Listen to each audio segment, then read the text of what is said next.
Teams के अंदर लोगों का छोड़ के जाना या लोगों का कंटिन्यू करना, इसके अंदर क्या आप समझते हैं हमेशा लीडरशिप का ही फैक्टर होता है उनको रिटेन करने के अंदर, या फिर हमेशा टीम के अंदर जो टीम मेंबर है उसी की अब शख्सियत होती है उसको या बहकाने में या फिर निकालने के अंदर, या फिर कुछ नेचुरल एक प्रोसेस भी होता है कि उसकी एज है, उसकी ज़िंदगी के हालात हैं और उसका हो सकता है कोई ऐसी कैलामिटी ज़िंदगी में हो जाए कि वो ना कंटिन्यू कर पाए। कि पास्ट में अगर मैं भी आपके साथ हूँ 10, 12, 15 साल से, तो हमारे साथ भी बहुत सारे लोग थे। तो मुझे तो ये भी लगता है कि कुछ लोग जो है वो सिर्फ साथ उस वक्त तक थे कि जब तक उनकी ज़िंदगी की जो एज थी वो इतनी मैच्योर नहीं थी। जैसे ही वो ज़िंदगी में डीप वाटर्स में जाना शुरू हुए तो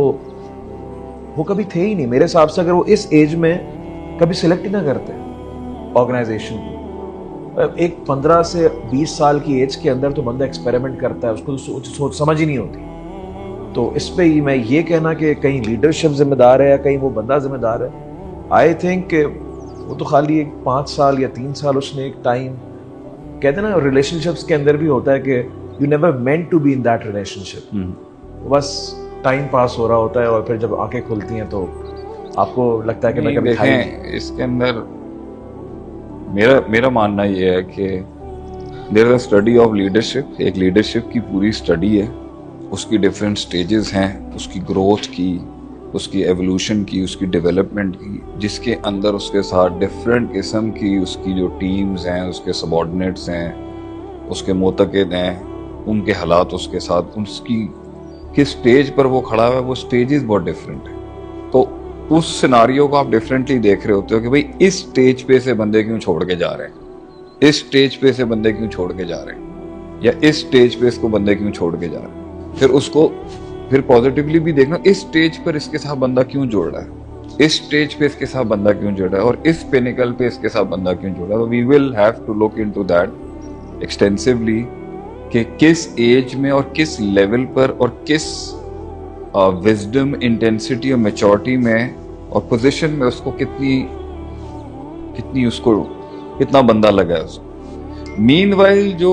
पब्लिक है, जो लोग हैं जो उसके साथ काम करने वाले हैं, जो उसकी टीम्स हैं, जो उसके नीचे काम कर रहे हैं लोग या उसके साथ जो काम कर रहे हैं, उनके भी जो मामलात हैं उनको भी देखने की ज़रूरत है। एक इसको भी हम 3 स्टेजेस में कर लेते हैं। आई थिंक डिस्कशन बहुत अच्छी हो जाएगी अगर पहले से ही आप मैप ड्रॉ करके बात करें। यानी लीडरशिप की 3 स्टेजेस हैं, सही, जिस स्टेजेस में उसकी पोजीशंस के मुताबिक उसके इर्द गिर्द जो एक्टिविटी है ना वो इन्फ्लुएंस और इंस्पायर हो रही होती है। और पब्लिक जो है उसके साथ हम 3 ही डोमेन के 3 एंगल से उसको देखते हैं। एक बेसिक सॉइल टेस्टिंग है, बंदे को रखने की, बंदे के साथ ख्वाब देखने की। एक सॉइल टेस्टिंग है, अगर वो बेसिक रॉ सॉइल टेस्टिंग के जो इश्यूज हैं उसमें ही फ्लॉ है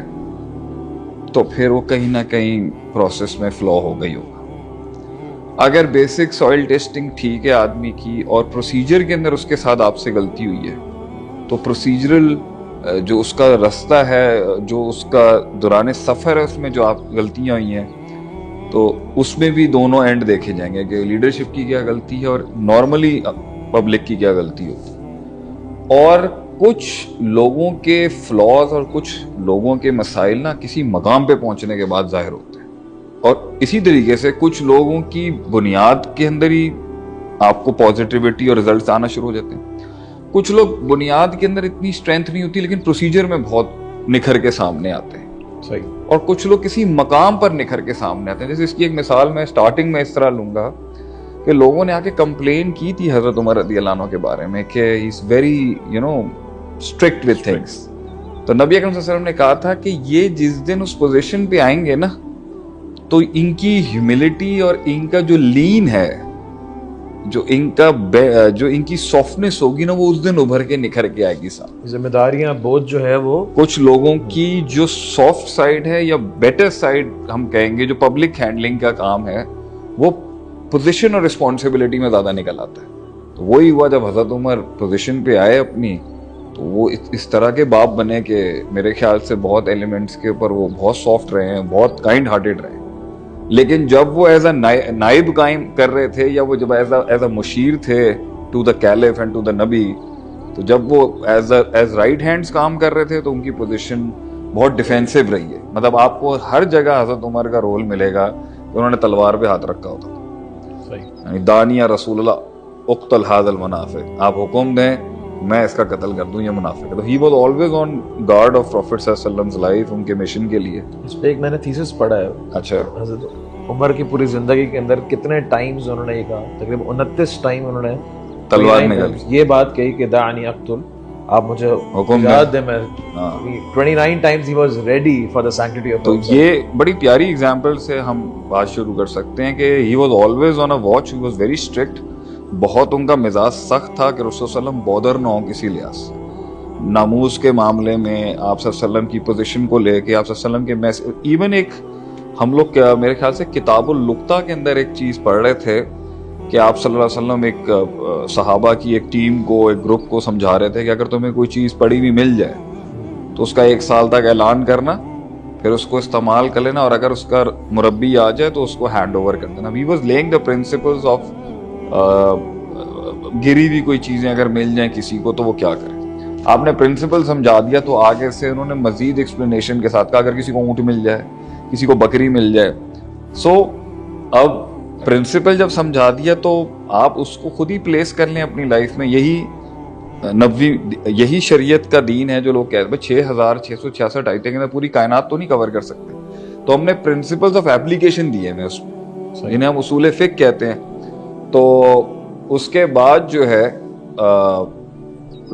द मोमेंट लोगों के सवाल बढ़े ना, तो रसूल सल्लल्लाहु अलैहि वसल्लम थोड़े से बॉदर्ड हुए इस चीज से कि मैंने जब उसूल बता, तो हजरत उमर वाज एक्चुअली वाचिंग। उसमें मेरे ख्याल से रिवायत में अल्फाज हैं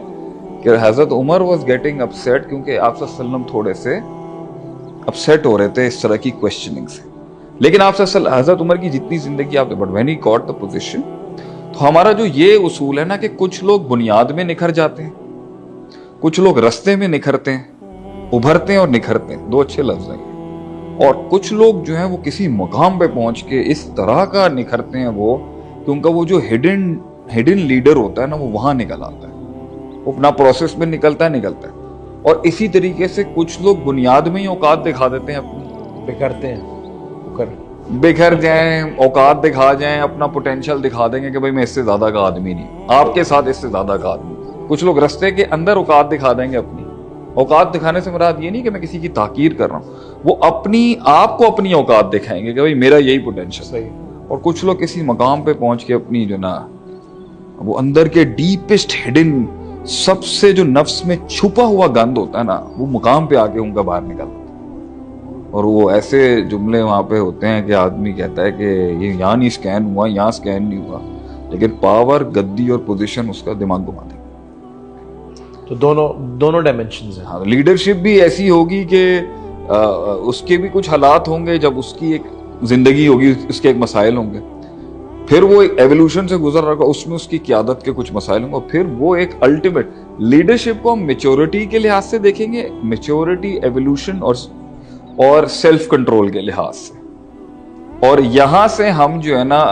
अगर हम पब्लिक साइड को देखेंगे, जो लीडर के फॉलोअर्स हैं, या जो उसके खानदान के लोग हैं, या जो उसकी औलादें हैं, या जो उसके बाजू हैं, या जो उसके हैंडलर्स हैं, उनके हिडन डिफेक्ट्स देखेंगे आप, उनकी ग्रोथ देखेंगे, उनके हिडन डिफेक्ट्स देखेंगे कि वो किस मुकाम पर अपनी पर्सनल स्ट्रगल के अंदर अपनी हैसियत औकात दिखाएंगे अपनी। इसकी वफा चेक की जाएगी और कॉम्पिटेंसी चेक की जाएगी कि ये लॉयल कितना है और कॉम्पिटेंट कितना, और उसकी सेल्फ कंट्रोल, लीडर का self control, resilience, self control, patience और सर्टेनिटी। तो मेरे ख्याल से अगर आपने जो भी आज बात करनी है मुझसे अदील भाई, वो आप अगर इस पे करेंगे ना कि क़यादत की सर्टेनिटी, शक से जंग, पेशेंस, कंसिस्टेंसी, मुस्तकिल मिजाजी और मैच्योरिटी और तहम्मुल कितना है उसके अंदर, सही, इसकी स्टेजेस के ऊपर उसके साथ लोगों के रवैये की एक तारीख है फिर। और इनकी जो है ना, इनकी कॉम्पिटेंस और लॉयल्टी देखी जाएगी,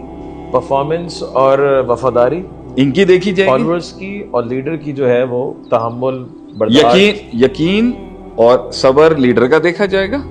परफेक्ट मैप हो गया ये। जबरदस्त हो गया ना। जो भी हमारे दोस्त यार भी सुन रहे हो, किसी भी, ये खानदान का लीडर हो, या किसी कॉरपोरेट का लीडर हो, या किसी मुल्क का लीडर हो, किसी एनजीओ का लीडर हो, किसी इदारे का लीडर हो, किसी दीनी मदारिस का लीडर हो, किसी यूनिवर्सिटी का लीडर हो, कोई एचओडी हो, लीडरशिप की जब स्टडी की जाएगी ना मेरी नजर के अंदर, तो वो उसकी यकीन और सबर उसके ऊपर होगा, उसका सर्टेनिटी और उसकी कंसिस्टेंसी। और इनको जब देखा जाएगा ना तो वो कुव्वा अमानत के साथ देखा जाएगा। सही है कि ताकत कहां पे इसकी, मतलब लॉयल्टी और इसकी कॉम्पिटेंस, यानी अमानतदारी लॉयल्टी इसमें आ जाती है, और कॉम्पिटेंस उसकी ताकत कितनी ग्रो कर रही है, कितना वो कॉम्पिटेंट है मजीद आगे बढ़ने के लिए।